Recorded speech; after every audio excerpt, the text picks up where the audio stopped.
Hi friends, welcome to Neha food stories. ഞാൻ ഷെഹറൂബ ഷമീർ. നമുക്കിന്ന് ഒരു അടിപൊളി പിടിയും ചിക്കൻ കറിയും ഉണ്ടാക്കിയാലോ? പത്തിരി ഉണ്ടാക്കി മടുത്തിട്ടുണ്ടെങ്കിൽ ഇതൊന്ന് ട്രൈ ചെയ്ത് നോക്കാം. നല്ല അടിപൊളി ടേസ്റ്റ് ആണ് കേട്ടോ. അപ്പോൾ ഇതെങ്ങനെയാണ് ഉണ്ടാക്കുന്നത് എന്ന് നോക്കാം. ആദ്യം തന്നെ നമുക്ക് ചിക്കൻ കറി ഉണ്ടാക്കാം. അപ്പോൾ അതിന് വേണ്ടി ഒരു നോൺ സ്റ്റിക്ക് പാനിലേക്ക് 4 ടേബിൾ സ്പൂൺ വെളിച്ചെണ്ണ ചേർത്തിട്ടുണ്ട്. ഇനി ഇതിലേക്ക് ഒരു മീഡിയം വലിപ്പത്തിലുള്ള 2 സവാളയാണ് ഞാൻ ചേർത്തിട്ടുള്ളത്. അപ്പോൾ ഈ സവാള നല്ലവണ്ണം ഒന്ന് വഴറ്റിയെടുക്കണം. ഈ സവാള വഴന്ന് വരുന്ന സമയം കൊണ്ട് നമുക്ക് ഇതിലേക്കുള്ള ബാക്കിയുള്ള ഇൻഗ്രീഡിയൻസ് ഒക്കെ ഒന്ന് ചതച്ചെടുക്കണം. അപ്പോൾ അതിനു വേണ്ടി ഞാനിവിടെ എടുത്തിട്ടുള്ളത് ചെറിയുള്ളിയാണ്. ഒരു 1/2 കപ്പ് ചെറിയുള്ളിയാണ് എടുത്തിട്ടുള്ളത്. പിന്നെ ഒരു വലിയ കഷ്ണം ഇഞ്ചി എടുത്തിട്ടുണ്ട്. പിന്നെ ഒരു ചെറിയ വെളുത്തുള്ളി. അപ്പോൾ ഇതെല്ലാം നന്നായി ഒന്ന് ക്രഷ് ചെയ്തെടുക്കണം. അപ്പോൾ സവാള ഇപ്പോൾ ഇവിടെ നന്നായി സോഫ്റ്റായി വന്നിട്ടുണ്ട് കേട്ടോ. അപ്പോൾ നമ്മൾ ചതച്ച് വെച്ചിട്ടുള്ള ഇഞ്ചിയും വെളുത്തുള്ളിയും ഒക്കെ നമുക്കിതിലേക്ക് ചേർത്ത് കൊടുക്കാം. ജസ്റ്റ് ഒന്ന് ക്രഷ് ചെയ്തെടുത്താലും മതി കേട്ടോ, നന്നായി പേസ്റ്റ് ആക്കണം എന്നില്ല. അപ്പോൾ നമ്മളിപ്പോൾ ചേർത്ത് കൊടുത്തതിൻ്റെയൊക്കെ പച്ചച്ചുവ മാറുന്നത് വരെ നന്നായി ഒന്ന് വഴറ്റിയെടുക്കാം. അപ്പോൾ ഇതിലേക്ക് ഇനി 2 പച്ചമുളകും കൂടി ചേർത്ത് കൊടുക്കാം.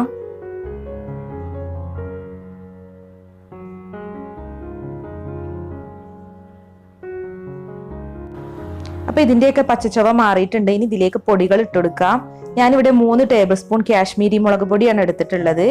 പിന്നെ 1.5 ടേബിൾ സ്പൂൺ മല്ലിപ്പൊടി, 1 ടീസ്പൂൺ മഞ്ഞൾപ്പൊടി, പിന്നെ 1 ടീസ്പൂൺ കുരുമുളക് പൊടി എടുത്തിട്ടുണ്ട്, 1 ടീസ്പൂൺ ഗരം മസാല, 1 ടീസ്പൂൺ വലിയ ജീരകം പൊടിച്ചത്. അപ്പോൾ നമുക്കിതൊക്കെ ഇതിലേക്ക് ചേർത്ത് കൊടുക്കണം. അപ്പോൾ സാധാരണ മുളക് പൊടിയാണ് എടുക്കുന്നതെങ്കിൽ ഒരു 1.5 ടേബിൾ സ്പൂൺ ഒക്കെ എടുത്താൽ മതി കേട്ടോ. ഇപ്പോൾ കാശ്മീരി മുളക് പൊടി ആയതുകൊണ്ടാണ് ഞാൻ 3 ടേബിൾ സ്പൂൺ എടുത്തത്. അത് നല്ല കളർ കിട്ടാൻ വേണ്ടിയിട്ടാണ് എടുത്തത്. അപ്പോൾ ഈ മുളക് പൊടിക്ക് എരിവ് കുറവായിരിക്കും. അപ്പോൾ ഇതിൻ്റെയൊക്കെ പച്ചച്ചുവ മാറുന്നത് വരെ നമ്മളൊന്ന് വഴറ്റിയെടുക്കണം. അപ്പോൾ ഞാൻ ഇതിലേക്ക് 1 ടേബിൾ സ്പൂൺ ചിക്കൻ മസാല പൗഡറും കൂടി ചേർക്കുന്നുണ്ട്. അപ്പോൾ ഞാനിത് ചേർക്കാൻ വിട്ടുപോയതാണ്. അപ്പോൾ നിങ്ങൾ പൊടികൾ ചേർത്ത് കൊടുക്കുമ്പോൾ അതിൻ്റെ കൂട്ടത്തിൽ ചേർക്കുക, ചിക്കൻ കറി മസാല ഉണ്ടെങ്കിൽ. ഇപ്പോൾ ചേർത്തില്ലെങ്കിലും കുഴപ്പമൊന്നുമില്ല കേട്ടോ. ഇനി നമുക്കിതിലേക്ക് ഒരു തക്കാളി ചേർത്ത് കൊടുക്കാം. ഒരു ചെറിയ തക്കാളിയാണ് ഞാൻ എടുത്തിട്ടുള്ളത്. ചെറിയ പീസായി കട്ട് ചെയ്താണ് എടുത്തിട്ടുള്ളത്. അപ്പോൾ തക്കാളി ഇതിലേക്ക് ഇട്ട് കൊടുക്കാം. ഇനി ഒന്ന് മിക്സ് ചെയ്ത് കൊടുക്കാം.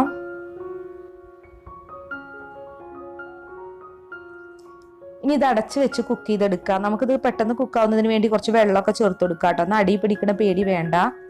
അപ്പോൾ തക്കാളിയൊക്കെ ഇവിടെ നന്നായി കുക്കായി വന്നിട്ടുണ്ട്, വെന്തുടഞ്ഞിട്ടുണ്ട്. അപ്പോൾ ഇനി നമുക്കിതിലേക്ക് കുറച്ച് കറിവേപ്പിൻ്റെ ഇല ചേർത്ത് കൊടുക്കാം. ചിക്കൻ കറി ഉണ്ടാക്കാനായിട്ട് ഞാനിവിടെ 500 ഗ്രാം ചിക്കനാണ് എടുത്തിട്ടുള്ളത്. അപ്പോൾ ഇത് നന്നായി കഴുകി വൃത്തിയാക്കി എടുത്തതാണ്. എല്ലോട് കൂടിയ ചിക്കൻ തന്നെയാണ് കേട്ടോ എടുത്തിട്ടുള്ളത്. അപ്പോൾ ഇത് നമുക്ക് ഈ മസാലയിലേക്ക് ഇട്ട് കൊടുക്കാം. പിന്നെ ആവശ്യത്തിന് ഉപ്പും കൂടി ചേർത്ത് കൊടുക്കാം. അപ്പോൾ ഇനി ഇതൊന്ന് മിക്സ് ചെയ്ത് കൊടുക്കാം. മസാലയും ചിക്കനും ഒക്കെ നന്നായി ഒന്ന് യോജിച്ച് വരണം. ഇനിയിപ്പോൾ ഇതിലേക്ക് 1 കപ്പ് വെള്ളം ഒഴിച്ചു കൊടുക്കാം. ചൂടുവെള്ളം ഒഴിക്കുകയാണെങ്കിൽ അത്രയും നല്ലതാണ് കേട്ടോ. അപ്പോൾ ഇനി ഒന്നും കൂടെ ഒന്ന് മിക്സ് ചെയ്ത് കൊടുക്കാം. ഇനിയിപ്പോൾ നമുക്കിത് അടച്ചു വെച്ച് കുക്ക് ചെയ്തെടുക്കാം. ആദ്യം ഒരു ഹൈ ഫ്ലെയിമിലിട്ട് 5 മിനിറ്റ് കുക്ക് ചെയ്തെടുക്കാം കേട്ടോ. 5 മിനിറ്റ് കഴിഞ്ഞിട്ടുണ്ട്. നമ്മുടെ ചിക്കൻ കറി നന്നായി തിളച്ച് വന്നിട്ടുണ്ട്. അപ്പോൾ ഇനി ഇതൊന്ന് മിക്സ് ചെയ്ത് കൊടുക്കാം. എന്നിട്ട് ഇനി ഇതൊരു മീഡിയം ഫ്ലെയിമിലിട്ട് കുക്ക് ചെയ്താൽ മതി. അപ്പോൾ ഒരു 5 മിനിറ്റ് കൂടി മീഡിയം ഫ്ലെയിമിലിട്ട് കുക്ക് ചെയ്തതിന് ശേഷം പിന്നെ ലോ ഫ്ലെയിമിലിട്ട് കുക്ക് ചെയ്താൽ മതി കേട്ടോ. അപ്പോൾ 15 മിനിറ്റ് കഴിഞ്ഞിട്ടുണ്ട്. കറിയിലെ എണ്ണയൊക്കെ നന്നായി തെളിഞ്ഞ് വന്നിട്ടുണ്ട്. അപ്പോൾ നമ്മുടെ കറി ഇവിടെ റെഡി ആയിട്ടുണ്ട് കേട്ടോ. നമ്മുടെ കറിയിൽ ഇത്രയും ഗ്രേവി ഉണ്ട്. അപ്പോൾ ഇത്രയൊക്കെ ഗ്രേവി വേണം. നമ്മൾ പിടിയിൽ കറി ചേർത്തിട്ട് മിക്സ് ചെയ്തിട്ടാണ് ഇത് കഴിക്കുന്നത്. പിന്നെ ഇത് തണുത്ത് കഴിയുമ്പോൾ ഒന്നും കൂടി തിക്കായി മാറും. അപ്പോൾ ഇനിയിപ്പോൾ നമുക്കിത് ഫ്ലെയിമൊക്കെ ഓഫ് ചെയ്ത് മാറ്റി വെക്കാം. ഇനി പിടി എങ്ങനെയാണ് ഉണ്ടാക്കുന്നത് എന്ന് നോക്കാം. അപ്പോൾ അതിന് വേണ്ടി 1.5 കപ്പ് വെള്ളമാണ് ഞാൻ എടുത്തിട്ടുള്ളത്. അപ്പോൾ അതൊരു പാനിലേക്ക് ചേർത്ത് കൊടുക്കാം. ഇനിയിപ്പോൾ ഇതിലേക്ക് ആവശ്യത്തിന് ഉപ്പും കൂടി ചേർത്ത് കൊടുക്കണം. ഇനി ഇതിലേക്ക് 1 ടീസ്പൂൺ വെളിച്ചെണ്ണ ചേർക്കാം. ഡോ നല്ല സോഫ്റ്റ് ആവുന്നതിന് വേണ്ടിയാണ് എണ്ണ ചേർക്കുന്നത്. അപ്പോൾ ഇനിയിപ്പോൾ ഇതൊന്ന് തിളപ്പിച്ചെടുക്കാം. അപ്പോൾ അതിന് വേണ്ടി അടച്ച് വെക്കാം. അപ്പോൾ വെള്ളം ഇപ്പോൾ ഇവിടെ നന്നായി തിളച്ച് വന്നിട്ടുണ്ട്. ഇനിയിപ്പോൾ നമുക്കിതിലേക്ക് പൊടി ചേർത്ത് കൊടുക്കാം. അപ്പോൾ അതിന് മുമ്പായി ഇതൊന്ന് മിക്സ് ചെയ്ത് കൊടുക്കാം. ഉപ്പൊക്കെ നന്നായി മെൽറ്റ് ആയിക്കോട്ടെ. ഇതിലേക്ക് 1 കപ്പ് വറുത്ത അരിപ്പൊടിയാണ് ഞാൻ എടുത്തിട്ടുള്ളത്. അപ്പോൾ 1 കപ്പ് വറുത്ത അരിപ്പൊടിയാണെങ്കിൽ 1.5 കപ്പ് വെള്ളമാണ് കേട്ടോ വേണ്ടത്. ഇനിയിപ്പോൾ കുറേശ്ശെയായി പൊടി ഇട്ട് കൊടുത്ത് നന്നായി ഒന്ന് വാട്ടിയെടുക്കാം. ലോ ഫ്ലെയിമിലിട്ട് ഒരു 5 മിനിറ്റ് ഒന്ന് മിക്സ് ചെയ്ത് കൊടുത്താൽ മതി. ഇതിപ്പോൾ 5 മിനിറ്റ് കഴിഞ്ഞിട്ടുണ്ട്. അപ്പോൾ ഇനി നമുക്കിത് അടച്ച് വെച്ചൊരു 10 മിനിറ്റ് റെസ്റ്റ് ചെയ്യാൻ വേണ്ടി വെക്കാം.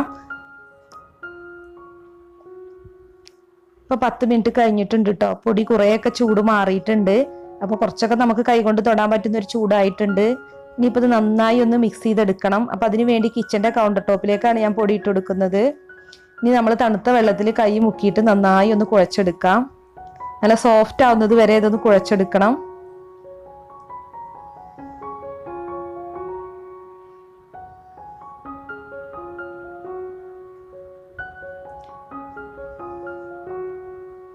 അപ്പൊ ഞാനിപ്പോൾ ഇത് നന്നായി കുഴച്ചെടുത്തിട്ടുണ്ട്. നല്ല സോഫ്റ്റ് ആയിട്ടുണ്ട് കേട്ടോ, കണ്ടോ. അപ്പൊ ഇതിൽ നിന്ന് നമ്മൾ കുറേശ്ശെ നുള്ളി എടുത്തിട്ട് പിടി ഉണ്ടാക്കിയാൽ മതി. നമ്മളെ കയ്യിൽ കുറച്ച് എണ്ണ പുരട്ടി അല്ലെങ്കിൽ വെള്ളമാക്കിയിട്ടോ നന്നായി ഒന്ന് ഉരുട്ടിയെടുത്താൽ മതി. അപ്പൊ നമുക്ക് നല്ല ഷേപ്പിൽ കിട്ടും. അപ്പൊ ഇതുപോലെ ബോൾസ് ആക്കി എടുത്തിട്ട് അതിന്റെ സെന്ററിൽ ഒന്ന് ഇങ്ങനെ കുഴി വെച്ചു കൊടുത്താൽ മതി. അപ്പൊ മസാലയൊക്കെ നല്ലവണ്ണം പിടിക്കും. അപ്പൊ ഇതുപോലെ എല്ലാം നമുക്ക് ചെയ്തെടുക്കാം. അപ്പൊ ഞാനെല്ലാം ഇതുപോലെ ചെയ്തെടുത്തിട്ടുണ്ട്. ഇനിയിപ്പോൾ ഇത് കുക്ക് ചെയ്തെടുക്കണം. അപ്പൊ അതിനു വേണ്ടി നമുക്കൊരു പാനിലേക്ക് 4.5 കപ്പ് തേങ്ങാപ്പാലാണ് ഞാൻ എടുത്തിട്ടുള്ളത്. ഇപ്പൊ ഒരു തേങ്ങയുടെ പാലാണ് കേട്ടോ അത്. ഒരു മീഡിയം വലിപ്പത്തിലുള്ളൊരു തേങ്ങ ചിരവിയിട്ട് അതിന് മിക്സിയിൽ അടിച്ച് പാലെടുത്തതാണ്. 4.5 കപ്പ് പാലുണ്ട്. അപ്പൊ ഇനി ഇതിലേക്ക് 1/2 ടീസ്പൂൺ ചെറിയ ജീരകം ചേർത്ത് കൊടുക്കാം. പിന്നെ ഒരു 4 ചെറിയുള്ളി ചെറിയ പീസായിട്ട് കട്ട് ചെയ്തെടുത്തിട്ടുണ്ട്. അപ്പൊ അതും കൂടി ചേർത്ത് കൊടുക്കാം. അപ്പൊ ഈ ചെറിയുള്ളിയുടെയും ജീരകത്തിന്റെയും ഫ്ലേവർ ഇഷ്ടമില്ലാത്തവർക്ക് ഇത് വേണമെങ്കിൽ ഒഴിവാക്കാം കേട്ടോ. ഇനി നമ്മൾ ഉണ്ടാക്കി വെച്ചിട്ടുള്ള പിടി ഇതിലേക്ക് ഇട്ട് കൊടുത്ത് കുക്ക് ചെയ്തെടുക്കണം.